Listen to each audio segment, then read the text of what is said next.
بسم الله الرحمن الرحیم. نن د ډایرکټ انډایرکټ آخري سنټنس دی ښه اپټیټیو سنټنس ورته وایي.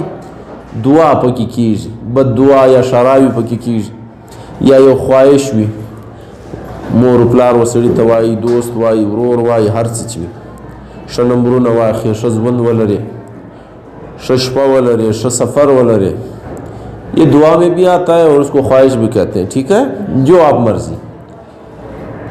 अच्छा, set to यानी reporting verb बदलऊ बदा पचिश की कचेरी दुआ सवे दा बपरे तवाड़ू शा नो परे समाना दुआ और कचेरी बदुआ सवे व कर्स बेवाड़ू सेट टू बवाड़ू शा CURAC शा का ख्वाहिश हुई بیا به ویشوا ولیکو ښه. دا یوه طریقه ده. دننه چې دی د دې جملې شناخت له مې څخه دی، یعنی دا شروع کېږي له چی شه له مې څخه. دا به په سر کې مې تورې لري هره جمله. بیا که هغه خواهش که به دعا و که دعا و دا جملې چې دي دا مې چې دی دا به تاسو که بدلوله نو د ساده سټیټمنټ رنګ به بدل کړي. مې به کښېږدئ تر ورب له مخه ښه هر کله. بیا مې په انډایرکټ کې چی شته وړي مایټ ته وړي، دا به نه یې رواست ښه. نو کله چې موږ انډایرکټ جمله جوړوله فرض یې که پرې تورې رالی سیټ ټو به واړو پرېډ دیټ که اوبجکټ پکښې دی تر سیټ ټو سره یو ضرورت یې هم نسته په پرېډ کې ښه لیا فار ولګواستې هی فرېډ هیز فرینډ داسې نه ویل کېږي ښه. هی فرېډ فار هیز فرینډ ښه. بیا ټیک نو د پرې دپاره به ته څه چم کوئ اوبجکټ به ډراپ کواستئ ضرورت یې نه وي. دا یوه طریقه ښه. د خواهش غدا ده، د بدوا غدا ده ښه. یوه طریقه یې بیا ده د ګوډ بای او ګوډ نایټ ښه. دا هم په خواهش کې راځي. داسې کله موږ جوړولی نو بیډ تورې به اچو د سیټ پر ځای باندې ښه. بیا به هغه اوبجکټ راوړو چې چاته غږیږي، بیا به تورې راوړو. په دې کې ډیټ نه استعمالیږي ښه. دلته ما مثال راوړی. فرض یې که اوس موږ جملې جوړو هی سیډ ټو هیز سن مے یو لیو لانګ ښه. اوس مے یو لیو لانګ چې دی دا دعایه جمله ده اپټیټیو سینټنس دی. اوس یې موږ بدلوی نو نو داسې به وکړو یو مے لیو لانګ دا مې به تر ورب له مخه ولګو ښه. دا به سټیټمنټ سي. اوس نو تاسو ته معلوم دی may must be before ښه د ورب.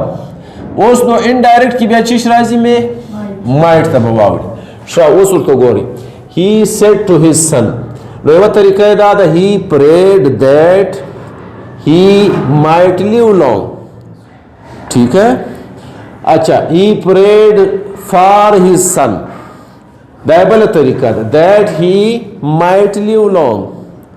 نو دلته د پرېډ پس د اوبجکټ ضرورت نه وي فار لګولی سي ښه. دا دویمه طریقه. اچھا داسې که د ویلي کې هی فرېډ هیز سن دا رنګ دا ډېره نه ویل کېږي ښه. دا نسته. نو د پرېډ سره به تاسو دا یو خیال کوواستئ. دا یې طریقه ده ښه. بله جمله ده they said to their enemies may you go to hell دوزخ ته خدای بوزه دشمن ته چا وویل نو دا ساده سټیټمنټ کاست تر ګوله مخه به مې ولګواستې ښه. بیا راولاړ سئ دې کرسټ وینې بدوا ده شرا ده دیئر انیمیز دیټ خو به پکې استعمالوي په هره جمله کې ښه. دې مایټ گو ټو د هیل ښه. نو هغه خبره سوه چې تر ګوله مخه مایټ رالی نو دلته موږ چیش بدل کړي کرس. اوس بیا یو جمله ده ګوډ نایټ ګوډ بای دغه توریس پکې راشي. he said to his brother دا یو خواهش دی ښه. یو اظهار دی د شی خبري good night. دلته به څه چمکو he bade his brother good night ښه. په دې کې دوه شیان اوس یو خو دیټ نسته ښه. یو دغه ایسه چې دا هغه موږ کوم کلیه ویلې ده هغه رنګ هم نه کېږي چې ویش دی ښه. نو د ویش پر ځای بیډ معنا د بیډ حالت دی ښه. څه ویل کہنا. نو دا یو خبره سوه ته په ګوډ نای ګوډ باید هم دغسې ګوډ بای هم دغسې دی. دیټ تورې به نه کې استعمال واستې ښه. فرض کړه یو دانه دوې نورې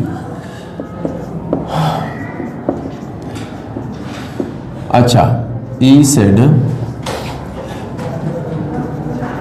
may you succeed in life. دا چیش دی he wished شا he پکا بخوام بوتا غسی wish دی که پریده شا that he might succeed in life.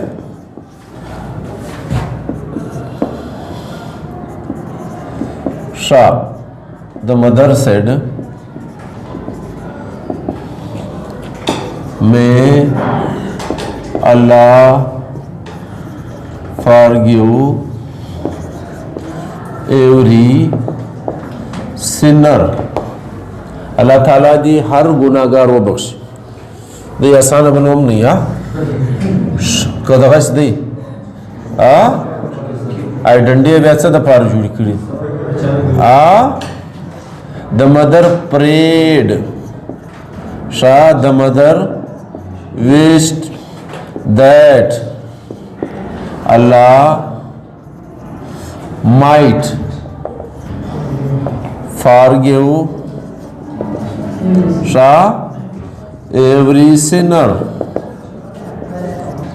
Sam suzo hai داس به جوړه واسطه بس په دې کې دوه شان دي یو شی به دا یاد لرئ چې اوبجیکټ پکښې وي پرې د استعمالوي نو د اوبجیکټ ضرورت نشته که د بیا هم استعمالوي نو د ټو پر ځای فار ولګو شا بل دا طریقه ده چې دا د ګډ بای ګډ نایټ جملې اکثره په امتحانونو کې راځي چې دا انډایرکټ ته واړه واسطه اوس خو اسانه شو درته بس دا به داسې جوړه واسطه he bade شا هر تورش د تراغلی که برادر وکړ وغیرہ مخته کې توري تراغه ورسته کښې داس دا طریقه ده نور په دې کې داسې ګران کار نشته دا داسې دی لکه موږ هغه امپیریټیو سنټنس ویلو شا یا مو پارون چې کوم ایکسکلیمیټري سنټنس ویلو د دغه سټرکچر یو رنګ دی په هغه کې ناره کېږي تر خوله ناره وځي پای کې دعا کېږي فرق یې نشته خالي مفهوم کې فرق وي نو دا رنګ بس تاسو د ډایرکټ انډایرکټ جملې ختم سي تاسو که په دغه نه پوهېدلي پوښتنه وکاست